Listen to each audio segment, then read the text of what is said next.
Just in the remaining few minutes, if you can share what some of your tougher challenges have been in experience that handling, digital transformation or handling data, either within the current organization or past organization, something that kind of shines out that sort of says maybe this was a challenge that we need to address and do it Mm. better. So I would say that there are many challenges. The biggest one, I don't know if it was a challenge, it was more of a kind of stepping up opportunity of envisioning the future because there was no roadmap of how do you build, data capabilities for the future or even for today. There's certainly great frameworks. There's lots of frameworks that we reference that have been hugely valuable to kind of laying that roadmap. But it's about how do you go outside of just one discipline. So if I look at data management, there's frameworks around that. Or if I look around privacy, there's frameworks around this. Or if I look at data engineering, there's frameworks around that. So, but no one framework actually will solve the holistic problem.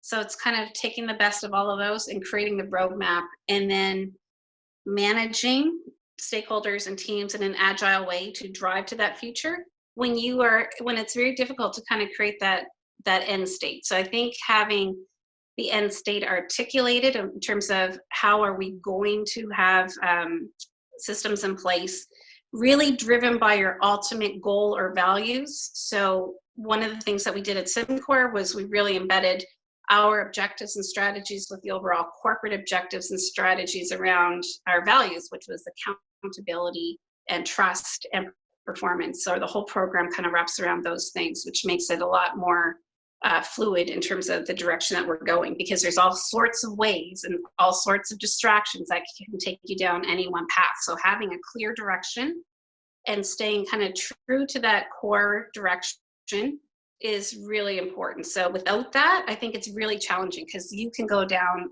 1,000 different roads with this.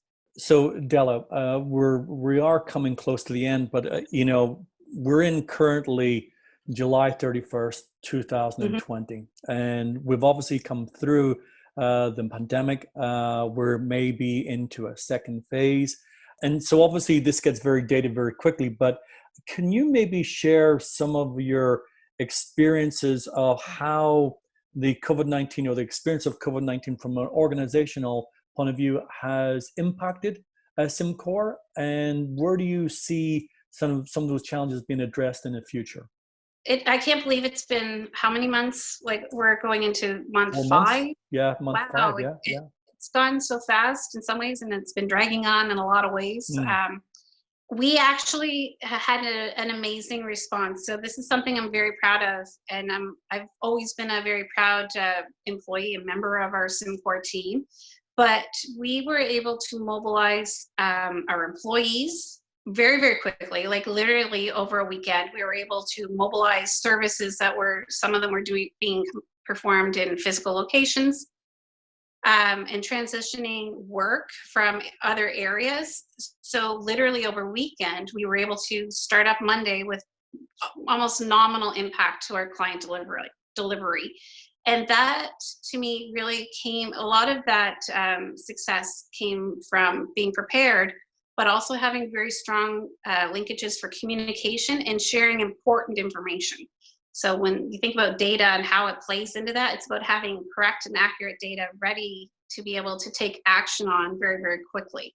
So I think having been prepared for this going into it, we took some really early steps. We were very prepared, and I think that kudos to our CIO and also to our director of BCP and crisis management.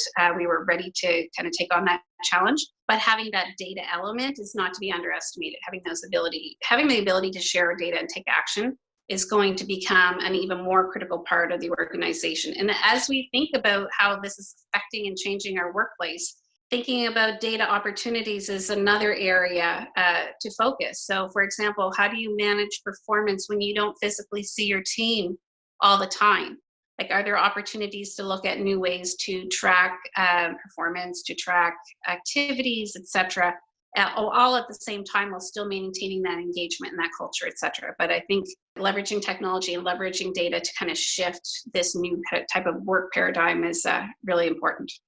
Della, there's a lot to unpack in that, just that last question alone. And we would really like to thank you for your time today. We really appreciate it. And we hope that we can get the chance to come back and do this again in the future. For sure. Would love to, Robert. Thank you very much for this opportunity. Yes, and thank you to our listeners. Please view the CDO magazine for additional interviews. And thank you.